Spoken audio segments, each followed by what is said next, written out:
చేసుకుంటుంది. ఓకే, ఒక plant supplier plant అయితే ఒక ప్లాంట్ రిసీవింగ్ ప్లాంట్ చూసారా.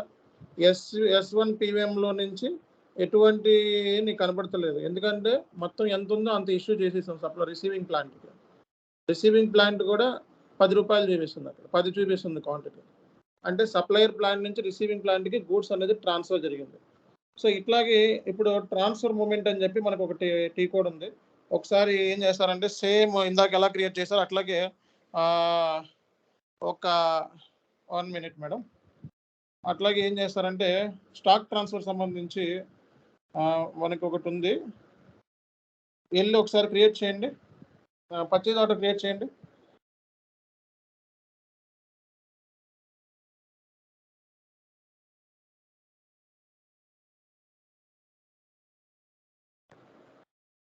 పర్చేజ్ ఆర్డర్ సేమ్ స్టాక్ ట్రాన్స్ఫర్తో పర్చేజ్ ఆర్డర్ క్రియేట్ చేయండి. Stock transferring from one plant నుంచి ఇంకో ప్లాంట్కి ఎలా ట్రాన్స్ఫర్ చేయాలన్నది. ఫస్ట్ నీ దగ్గర ముందు మనకి స్టాక్ మామూలుగా సప్లయర్ ప్లాంట్కి కొంచెం అమౌంట్ క్రియేట్ చేయండి, కొంచెం క్వాంటిటీ క్రియేట్ చేయండి. అప్పుడే STO తీసుకోవద్దు, జస్ట్ స్టాండర్డ్ దాంతో సప్లయర్ ప్లాంట్ది క్రియేట్ చేయండి. తర్వాత మూమెంట్ టైప్ 301 నుంచి చూద్దాం. ఈ మూమెంట్ టైప్స్ ఇక్కడ MMలో ఏమీ లేదు, మెయిన్ మూమెంట్ టైప్. స్టాక్ ట్రాన్స్ఫర్స్కి మూమెంట్ టైప్స్ ఉన్నాయి, గూడ్స్ ఇష్యూకి మూమెంట్ టైప్స్ ఉన్నాయి, గూడ్స్ రిసిప్ట్కి మూమెంట్ టైప్స్ ఉన్నాయి. ఈ మూమెంట్ టైప్స్ నేర్చుకోవాలి మనం, దట్స్ ఇట్. సో నెట్లోకి వెళ్ళి ఇంపార్టెంట్ నేను లిస్ట్ పంపిస్తాను, ఇంపార్టెంట్ మూమెంట్ టైప్స్ అని. కనీసం ఒక 15 మూమెంట్ టైప్స్ నుంచి 20 మూమెంట్ టైప్స్ మనం గుర్తుపెట్టుకున్నట్లయితే జాబ్లో మనం సెలెక్షన్ అయ్యే ఛాన్సెస్ ఉంటాయి. ఈ మూమెంట్ టైప్స్తోనే మనకి ప్రాబ్లం, ఈ మూమెంట్ టైప్స్ని గుర్తుపెట్టుకోవాలి. సో ఇప్పుడు నేను ఏం చేస్తానంటే ఒక ప్లాంట్ నుంచి ఇంకో ప్లాంట్కి ట్రాన్స్ఫర్ పోస్టింగ్ చేస్తాను డైరెక్ట్గా. సో ఇందాక స్టాక్ ట్రాన్స్ఫర్ ఆర్డర్స్ క్రియేట్ చేసాం మనం, ఇప్పుడు ఇది ట్రాన్స్ఫర్ పోస్టింగ్ క్రియేట్ చేద్దాం.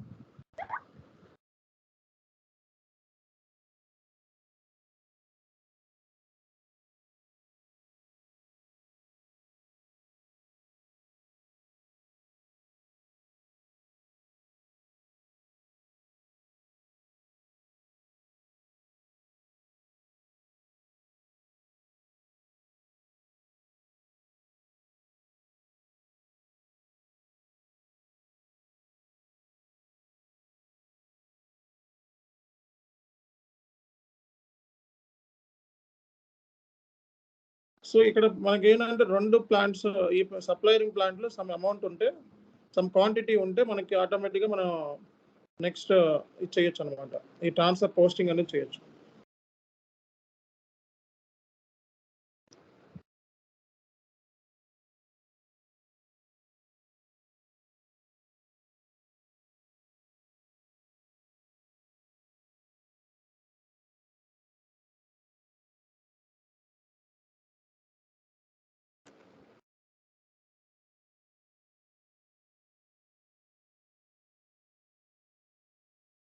ఓన్లీ సప్లయర్ ప్లాంట్ తీసుకోండి. అండ్ వన్ మోర్ థింగ్ ఏంటంటే గూడ్స్ రిసిప్ట్ చేయొద్దు madam, only purchase order create చేశారా? పర్చేజ్ ఆర్డర్ అయిపోయింది. ఓకే ఓకే ఓకే, పోస్ట్ చేయండి, గూడ్స్ రిసిప్ట్ చేయండి. స్టాక్ చూడండి, గూడ్స్ రిసిప్ట్ క్రియేట్ చేసి.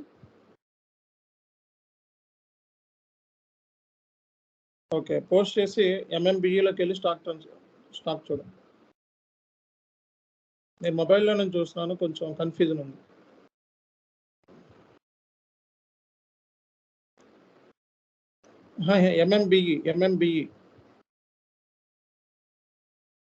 MMBEలో సప్లయర్ ప్లాంట్కి ఎంత ఉందో చూడండి స్టాక్. ప్లాంట్ తీసుకోవట్లేదు. ఓకే, సో ఇక్కడ సప్లయర్ ప్లాంట్ 5,000 ఉన్నాయి కదా, ఇప్పుడు నేను ఈ 5,000ని రిసీవింగ్ ప్లాంట్కి ట్రాన్స్ఫర్ పోస్టింగ్ చేయాలి.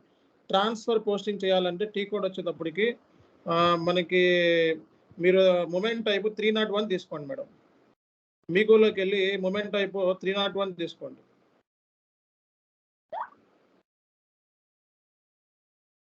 ఒక ప్లాంట్ నుంచి ఇంకో ప్లాంట్కి ట్రాన్స్ఫర్ పోస్టింగ్ మూమెంట్ టైప్ వచ్చేటప్పుడు 301.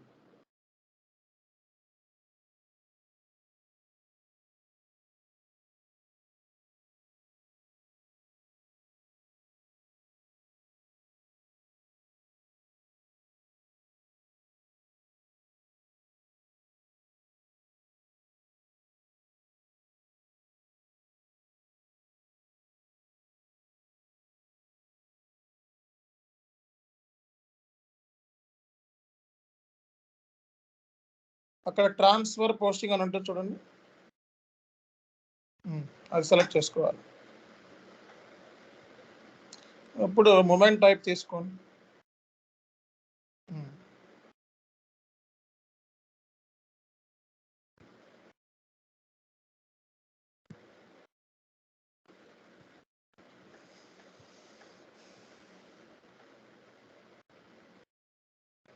$301. ఓకే, ఆటోమేటిక్గా వచ్చింది. ప్లాంట్ అవన్నీ కూడా డీటెయిల్స్ ఇవ్వండి.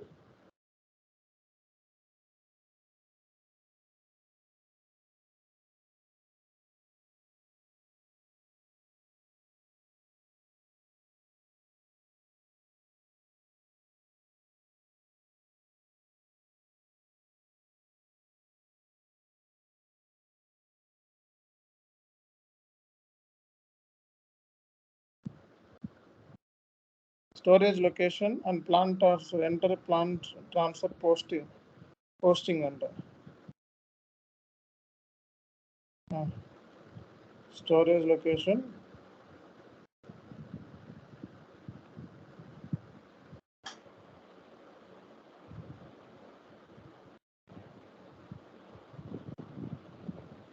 ఓకే. పర్చేజ్ ఆర్డర్ పిక్ అయిందా అక్కడ?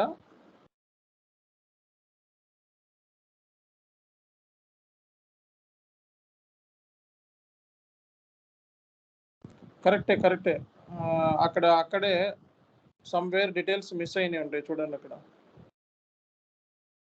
ట్రాన్స్ఫర్ పోస్టింగ్లో డిఈఎస్టీ అని ఉంది కింద, అక్కడ చూడండి. డిఈఎస్టీ కింద అక్కడ ఏమున్నాయో తీసుకోండి. అక్కడ మీరు రెండో ప్లాంట్ తీసుకోండి. అక్కడ ఇంటర్ కొట్టండి.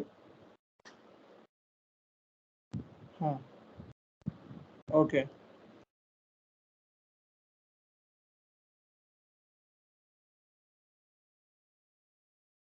సో పోస్ట్ అయిపోయిందా? సో ఇది మనకి ఒక ప్లాంట్ నుంచి ఇంకో ప్లాంట్కి ట్రాన్స్ఫర్ చేయాలి అంటే ఒకసారి వెళ్ళి ఈ మెటీరియల్ డాక్యుమెంట్ చెక్ చేయండి వెళ్ళి.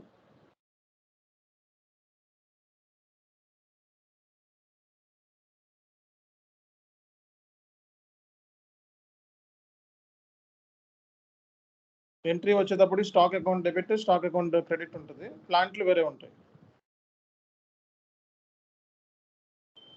ఇక్కడ ప్లాంట్లో నుంచి ఏమీ లేదు. సప్లయర్ ప్లాంట్ నుంచి రిసీవింగ్ ప్లాంట్కి వెళ్ళిపోయింది. So MMB